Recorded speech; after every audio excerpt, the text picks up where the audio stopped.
Okay, good afternoon. Thank you for being here. I know this is the best time of the day, right after lunch. So we will try to make it as interactive as possible. And again, thank you so much for your time that you choose our session. My name is Marina Galvez. I am a teaching assistant professor at the School of Pharmacy. I'm Lizzie Santiago. I'm also a teaching associate professor, and I'm in the College of Engineering. I've been at WVU for 10 and a half years. And the topic that we are going to introduce today is the scholarship of teaching and learning here at WVU. So first we are going to provide you a little of introduction of what is SoTL, how TLC, the Teaching and Learning Commons, can help you with the scholarship of teaching and learning, and then investigate a little more about the resources that you have available here, either for funding or for the library. Again, if you have any questions during the session, feel free to interrupt us, and we will address them as we go. So the first question I want to ask you is, how many of you are TAPs, teaching assistant professors? Or associate professor, teaching associate, teaching assistant. How many of you are CAPs, clinical assistant professors? How many of you are research assistant professors? How many of you are SAPs, service assistant professors? So what is missing? What about others? What is others? Just teaching instructor. Okay. Teaching instructor, okay. Okay. What else? What about? Anybody else? Librarian. Librarian, okay. Okay, wonderful. We are going to honor you here. So how many of you have received your contract, right? And you have something that says research, some percentage. Okay, so I don't know if you are familiarized, but there is a way of doing research, and that is through education. And as a TAP is ideal because you are engaged on the teaching, so you can also investigate and do research and publish about that research, and that counts for your PNT, right? So we want to give you the tools so you start on day one, and you don't wait until the year 5 when you are ready to go for promotion and you see that that is missing. Mm-hmm. So how many of you have heard the word before, SoTL, Scholarship of Teaching and Learning? Okay, so I can see that some of you are familiar with the topic, but for some of you is something completely new. So we are going to start very, very low, and bear with us for those of you who have heard that term, and then we will move from there.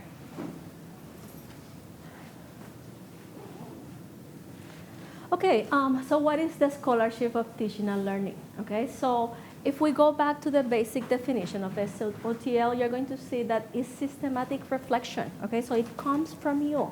Okay, and it's a reflection on teaching and learning made public. Okay, and I want to emphasize the fact that it needs to be made public, so there is some component of dissemination within SoTL. Okay, it can be conference proceedings, it can be a full publication, but definitely the work needs to be disseminated within SoTL. Okay, keep in mind that the goal of SoTL is truly to improve student learning. Okay, so we're focusing on the student, okay? But to be able to improve learning, you have to look at yourself. What are your teaching methods? Are your teaching methods effective? Okay, so you have to reflect on your teaching. You're going to reflect on student learning, what is working and what is not working. And we do use the normal scientific approach, okay? But we're basically seeing within the context of our teaching. Okay? So what you're going to see is the following. You're going to be embedded within a classroom, okay? And you're going to see that there will be things that work and things that don't work within the context of your classroom, okay? For instance, you can see that some students, they don't participate. Many students may not participate, okay? You're going to see that some students don't think critically, okay? Their work is truly superficial. You're going to see that, I mean, you spend hours and hours. You give a beautiful lecture, okay, on your own, perspective, and then students still cannot get it, okay? You're going to see that some students lack academic integrity. And what we normally do in SoTL is the following. You do an observation. You find and identify a problem, okay? Based on that observation. You basically use a scientific approach to try to find a solution to that problem, but within the context of your classroom. Okay, so the whole idea within SoTL is the following. As I said, you identify, make the observation, identify the problem, okay? You have to have very specific research questions, okay? Research questions that truly you guys can measure in general. You are going to do a literature review to see what others have done. Have your problem been solved by others in general, okay? So you're going to have your research question, and you're basically going to develop a suitable experimental approach to find a solution to that problem. Okay, so we're talking truly about the whole scientific approach problem, but seen within the context of your classroom. Okay, so in terms of examples of SoTL projects being conducted at WVU, I put only 4 of them. I did it at the last minute last night, but we definitely have more than this. Okay, so we have faculty doing research on active learning. We have Marina. I do research on critical thinking.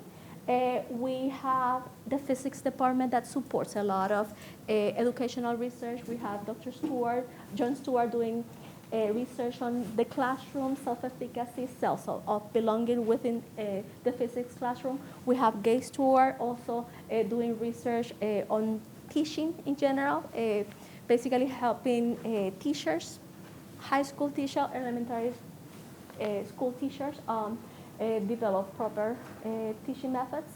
And we have, for instance, Dr. Martinelli doing STEM research in engineering, okay? But at the same time, he's looking more in depth towards the economic perspective to a problem. He's looking towards the social perspective to a problem, okay? And we do have other projects on assessment, cognition, student engagement, learning communities. Keep in mind that when we talk about learning communities, it's super broad. You can create a learning community within the context of your classroom, and basically we also can have faculty learning communities. Technology in the classroom, writing in general. I mean, these are only a few examples of projects available. You have a question? At my other university, if we did this kind of research, we would have to do an IRB. Mm-hmm. Do you still have to do that for this here? Yes, and I will bring that in a few slides from now. That's a good question, yes. Any other questions? So, how do we start, right? Okay, you are, for those of you who the word SoTL was new a few minutes ago, now I hope you know at least the meaning of that. How do we start with? So we have in the downtown campus, we have the Teaching and Learning Commons, and we have a group that is the SoTL Faculty Associates. And with that, we are trying to support as much as we can to all faculty that are new to publishing or doing research, a scholarship of teaching and learning. So we have one-on-one support. We can provide feedback about how do I write this IRB? Do I have to do an IRB or not? Or which type of documentation do I have to provide for that? Let me do a break. I'm going to jump in. Since we brought the question about IRB, is everybody familiarized with the word IRB? Do you need any clarifications? So basically, that is the board that is going to tell us whether or not our research is going to be ethical or not. And since we are using humans, and our human subject are our students, that's why we have to let them know and notify them. We also have workshops, and I'm going to jump in and show you where you can see previous workshop that we have offered in the past. So if you go to Google, YouTube, Teaching and Learning Commons, you will have, this is your homepage, but if you go to videos, they are going to be uploaded as we offer them. And we have particularly 2 of them in SoTL last year. One is about how do I develop a research question, and the other one was about survey methods. Research methods. We have another one on survey, but it hasn't been uploaded yet. So again, this is also a resource that I will encourage you to kind of flag it and save it and use it as a tool to see what is out there.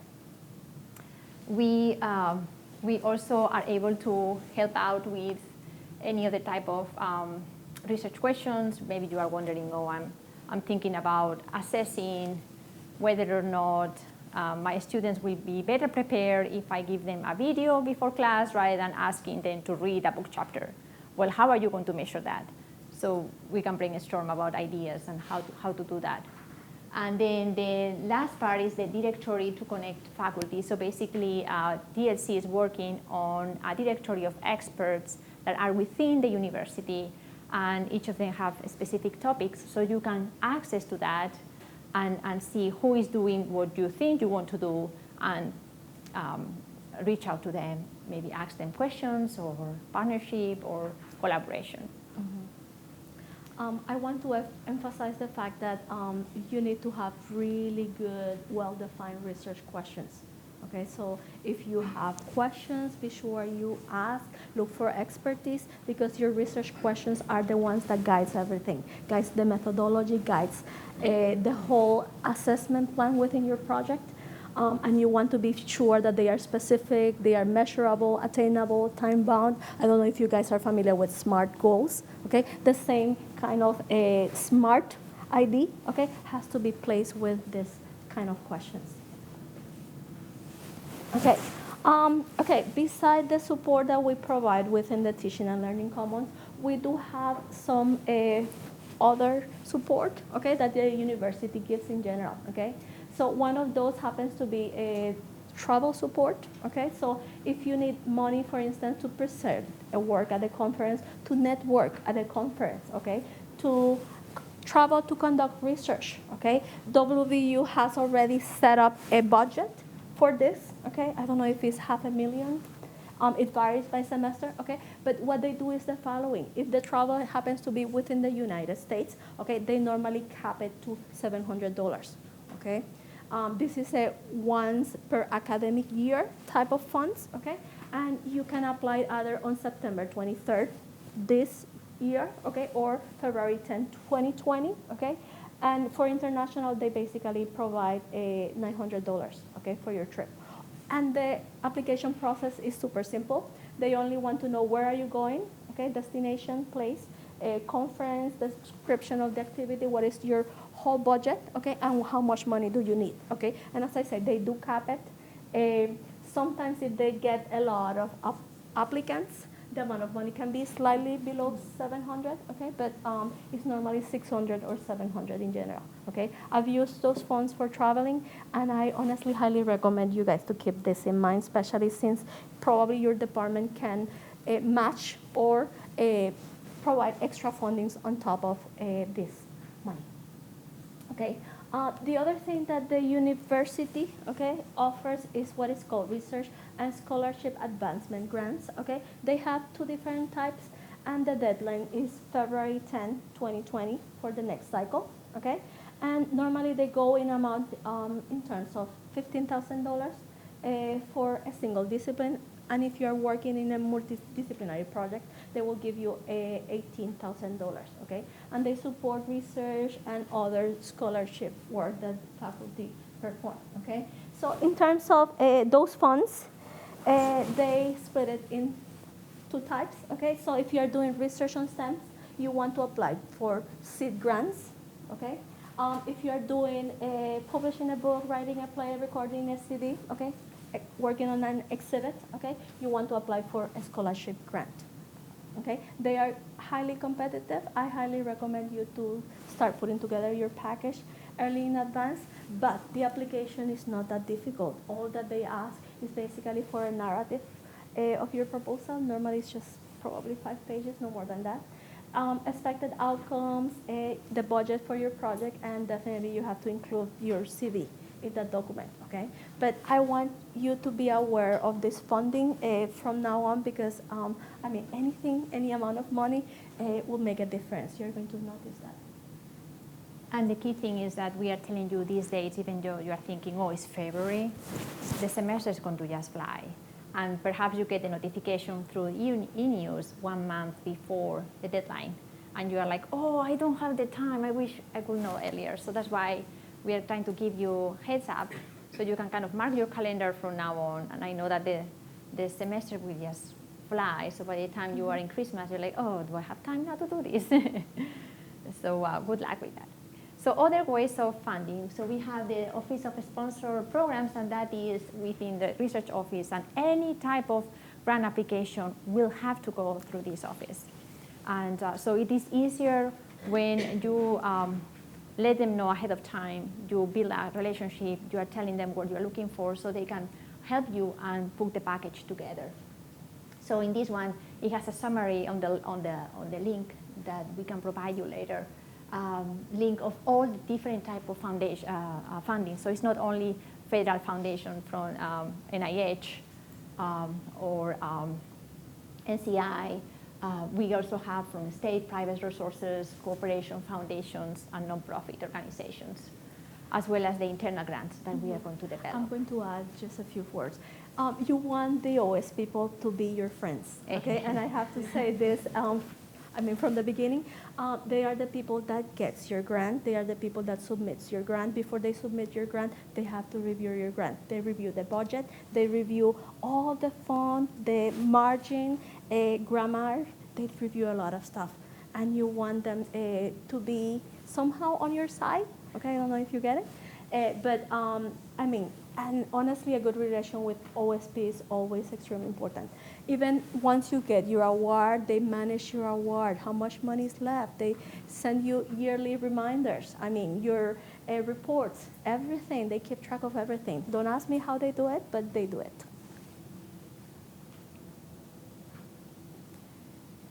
Another very important source for funding is the libraries. So I'm going to honor you. And let me show you the link, because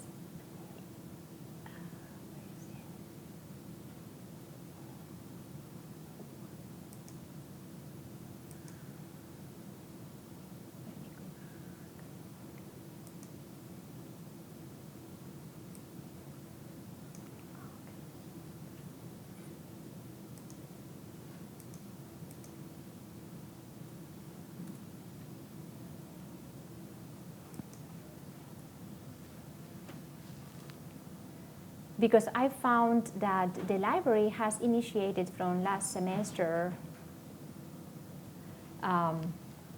very important list of seminars and workshops. Click on the workshop. Yeah.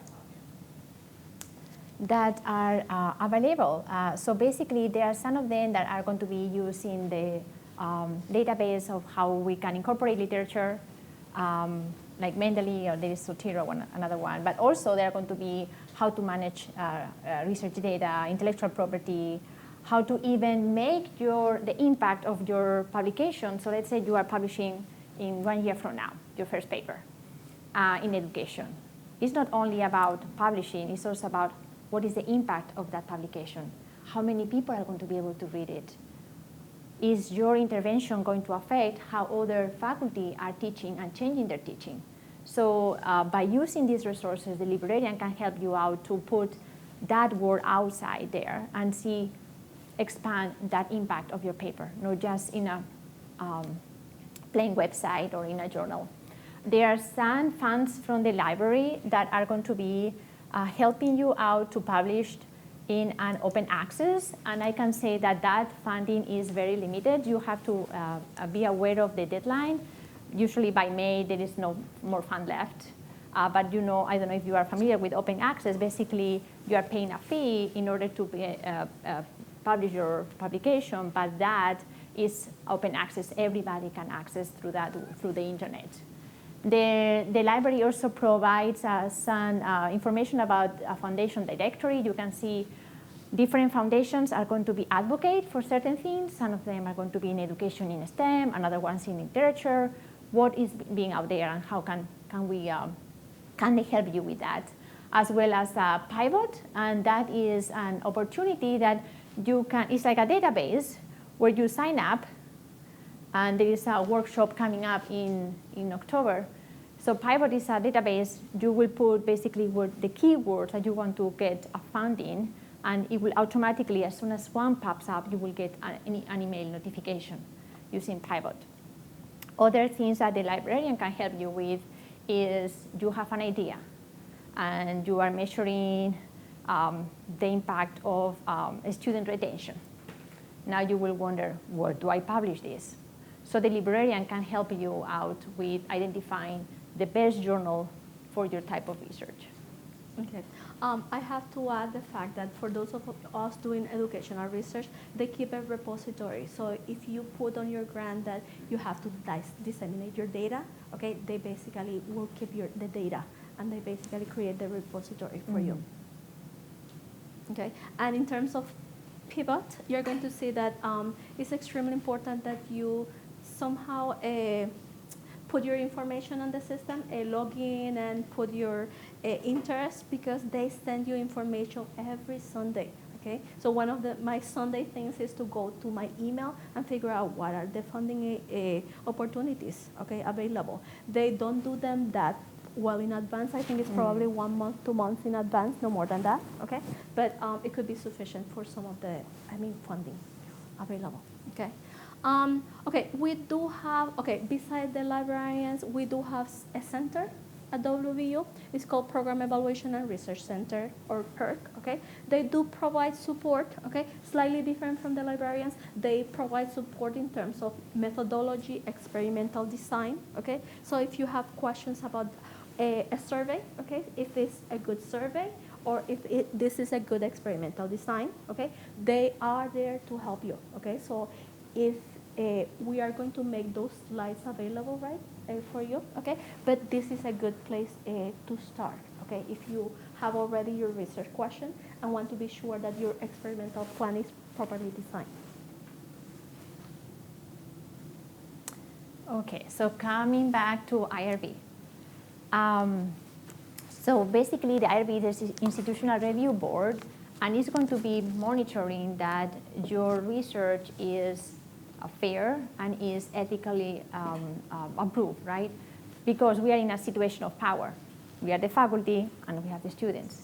Are we coercing, are we forcing our students to participate in the study, or are we giving them the freedom, okay? There are going to be different type of IRB, and as soon as you decide which type of research research question you want to address, you will come up with different options. So first of all, are you doing a survey that is anonymous? You don't know the student who is giving you the answers, and you don't want to know the name of the students. You're not going to match with anything else. That will be unexpedited, because you are not jumping or investigating the identity of that student. The student is safe. The student doesn't have to report that identity. Now, are you doing a research where you are matching a grade with a performance? Now, in that, you need to know the name of the student, right? So most probably, that won't be an expedited, or it won't be an exam. It will be an expedited. You will have to report more information of how are you going to keep the confidentiality of the student, so nobody can identify that student with that performance. So whenever you want to know which type of research you want to do, you want to reach out to the IRB office and kind of explain to them, I'm planning on doing this. Is it expedited? Is it an exam? But still, you have to have that okay from the IRB, because whenever you publish, they will ask you for that later. They will say, please attach, even if it's an exempt, you don't need an IRB. That means that you have contacted with them. Mm-hmm. And please don't assume, ask. Yes. I'm coming from a different institution, and in a different institution, my research was exempt. I came here, and it turned out to be expedited. Mm-hmm. Okay, so please ask.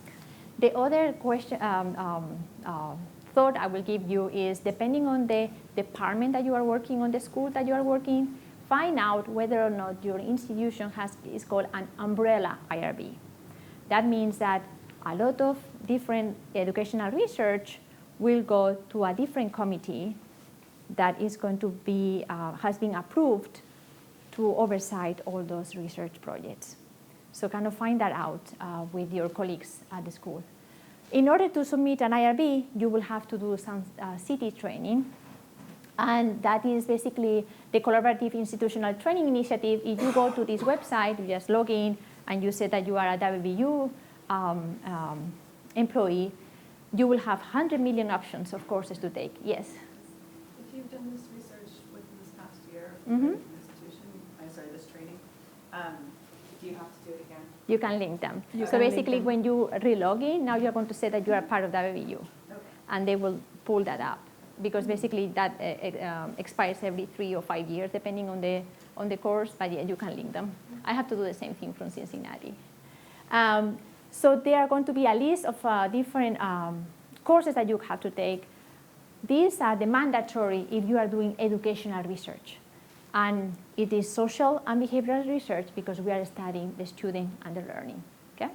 And you will have to do both of them plus the conflict of interest. And that is just a small form. And the link is over there. Do you have any questions about the IRB?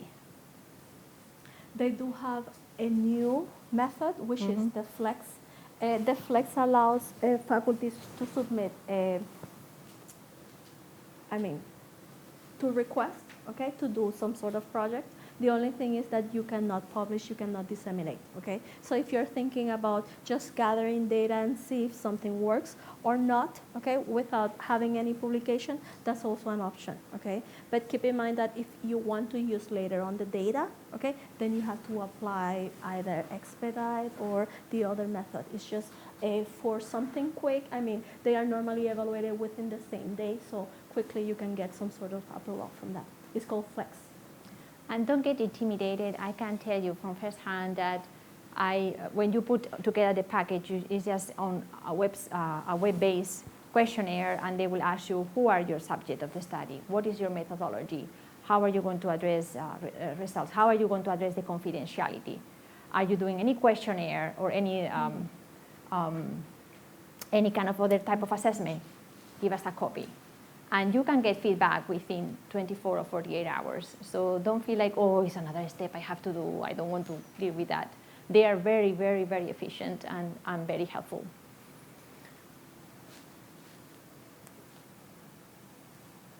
Okay, so we are getting close to our end. We want to give you more insights on all the resources that they are not within the university, they are out there. Maybe you are familiar with some of them.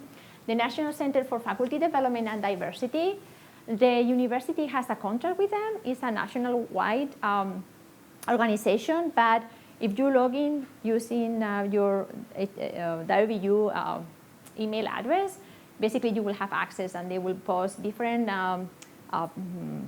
recordings or seminars or workshops. They also have something that I really enjoy. It's called a 14 days writing challenge. So basically, you sign up for that, and you will get a reminder every day that you have to block half an hour of your day before you start teaching or after you're done grading to write every single day for 14 days, and to try to keep that routine along the semester. So that is something that motivates, because it's in a block, so everybody is writing together, and empowers you and makes you realize that you can write 30 minutes every day if you block the time. Another resource is the faculty-focused newsletter, as well as the teaching professor. And these are also very interesting tools, because it's going to show you what other faculty have been trying out there. So it keeps you updated with the latest research approach or the latest innovations on teaching, like active learning, for example. The teaching professor has also a seminar, a workshop at the end of the year around June, and everybody from different disciplines attend, and they can present, and they have different very interactive, very useful resources for SoTL, Scholarship of Teaching and Learning. In terms of more resources, there are specific organizations that are associated with SoTL work, okay? For instance, the American Educational Research Association, they do are you familiar with ARA, any of you? Okay, if you have to attend a conference, I highly recommend going to ARA, okay? All these famous people that have published books, that have done a lot of work with high impact, they are all going to go to that conference, okay? It's American Educational Research Association conference, and it's done once a year. It's normally during the springtime. It's normally, I think it's probably April, okay? But you're going to learn a lot, okay? sometimes you have to reflect on what you're doing, and it's a good way of reflecting by going and seeing what other people are doing in general, okay? We do have the Carnegie Foundation for the Advancement of Teaching, okay? We have the International Society for the Exploration of Teaching and Learning, International Society for the Scholarship of Teaching and Learning. For those of us in engineering, we have the American Society for Engineering Education, okay? We don't work in the vacuum. I highly recommend you to join some sort of association, okay? These are not the only one. I know of others, okay? But as I said, as you progress throughout the years here, okay, you want to be connected, not only connected to the faculty within WVU, but also connected to other faculties doing research in general, okay? And regarding the American Society of Engineering Education, be aware that every organization, the College of Pharmacy, the Biology Society, all of them, right now, they have a small chapter that is SoTL, it's Research and Education. So if you happen, I know that some of you were TAP, like some of you are research, I'm sure there is some specific subchapter or SIG that you will be doing research and education, so you can explore that as well. American Chemical Society have a subdivision on SoTL. The biology also have a big group. Physics, they are really, into Developed, SoTL research. Okay, so now it's time to stretch up a little bit, walk up. So there are two things that we would like you to do. First, this is a sign-up form in case that you want to receive communications about further workshops we are going to offer this year from SoTL. Feel free to write your name, your department, and your email so we can reach out to you. That will be one. If you need pen, ball pen, I have some here. And then the second thing we want is, again, this is a service. We want to help you. And the only way to help you is to know your needs. So what we would like in that flashcard is for you to write your name on one, and it won't be graded. On the other side, it's just basically for you to have a few minutes to reflect what is stopping you or what you are afraid of to do SoTL, okay, Scholarship of Teaching and Learning. And then if we have time, we can maybe read some of them. This will help us to tailor further workshops in this coming semester and the rest of the school year. So don't feel shy. If you don't want to say out loud, yes, we will ask just a few of you, but we will keep all of them so we can reach out to you maybe in one-on-one later on and see what is the challenge that you're facing and inspires us to do more workshops. Do you need more? Anybody needs a pencil? Brave enough to break the ice? Wants to share out loud? What is stopping? What do you think is your biggest challenge? Yes? Support for this kind of research versus your area of emphasis. Okay. Should we go dig a little bit more into that? So what is your area of emphasis? Global supply chain management. Okay. So why do you think education could not be part of that area of emphasis? I just see that as what could be stopping you. They may want something on that versus something that could be in the classroom. Okay. So one thing that we will discuss, sorry, I've got to jump there. You can go ahead. It's not just in the classroom. We can have experiential learning. And if you have students doing rotation somewhere, that is another way of assessing and addressing how best we can engage that area of emphasis that you have with the learning. Again, there's many types of learners. Some people are doing research on adult learning or CEs, continuous education. So don't feel like restricted that it has to be only in a classroom. But we can continue that discussion if you want later. I have to say something from a PNT committee kind of perspective, okay? Be sure that if you're doing SoTL research, your SoTL work is going to get recognized for promotion, okay? It's extremely important that you talk to your department head, okay? And if right now it's not on your letter, they can do some sort of the yearly, how do they call it? Yeah. Okay, every agreements. year we get a letter that says exactly what needs to be done that year, okay? Your department head can add this information to that letter, okay? But definitely you want this to be recognized for your promotion, okay? Honestly, I will not jump in unless I'm sure it somehow contribute to my promotion, okay? I just want to say that. Okay, someone else want to jump in? Okay, so what is stopping you from doing SoTL research? Okay, and I can tell you I happen to be a chemical engineer. All my life I did research on chemical engineering, stem cell research, biomaterials, this is my background, okay? Somehow I ended at WVU, okay? And this is where I basically did the transition.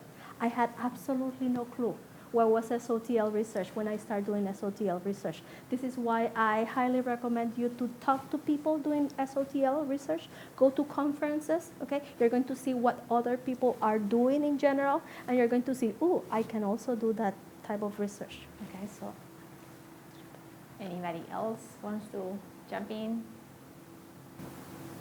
yes? Sure. My contract doesn't require research, it's service, but Okay. it's heavily required. Mhm. Would this count as service? Since it's service to the community technically, by recording and documenting and publishing my way of teaching. So I will go back to what Liz was mentioning. Make sure, talk to your chair. Talk to your and chair. say, hey, this is going to be counted because I'm doing an impact. I'm making an impact on I don't know what type of service you are doing, but if you are exploring what is the best way of doing service, I will call that a publication. It's a research type, but you are doing service at the same time. So another thing thank you for your question, because that reminds me of something called double dipping. So sometimes you are teaching, you are developing a new course, so you are working on your teaching effort, but at the same time you can use that as a part of your research. So basically you are working in two directions at once. My research is within my teaching. I don't have any % of research. But that's something, as I said, your department head, they can do miracles, if I can say that. They can basically help you, or they can tell you if it's possible or not. Okay. And as educator, we always want to give the best education that we can, right? So by doing research, we are identifying what is the best technique, what is the best thing we can do so it works, and our students are the best students they can be. So I will either pull it through the service or through the teaching as well, because you are trying to be your best, basically. Okay. I know time is one of the biggest challenge. You're going to say, how do I find time? And once the semester starts, if you're a new faculty you have never taught before, you're going to be overwhelmed. And I know that everybody have told you so far, prioritize, make a to-do list, or kind of have a time chart. But think about 1 year from now, you're going to be putting your annual report, right? So you want to have a little bit in each of the buckets, I call it. A little bit on teaching, a little bit on research, a little bit in service if you are in those three. You have those three buckets. If you only have service and teaching, you want to have something in both. But try to either block a little time every day, or one day that you don't have class, to say, okay, I'm going to read what is out there, what is the best, the latest innovations on teaching, and start moving from there. Other ways is to have a partner. Maybe you have someone in the department that likes to write as well.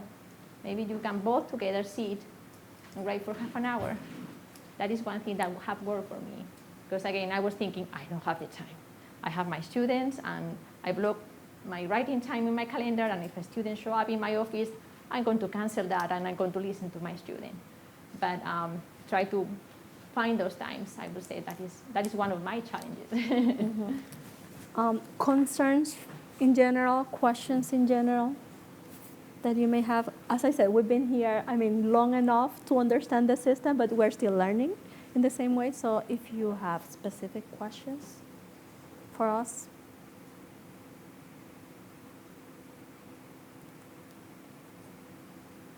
So if you're interested, thank you for writing your name. We will follow up with you and get tuned, because we will start offering seminars.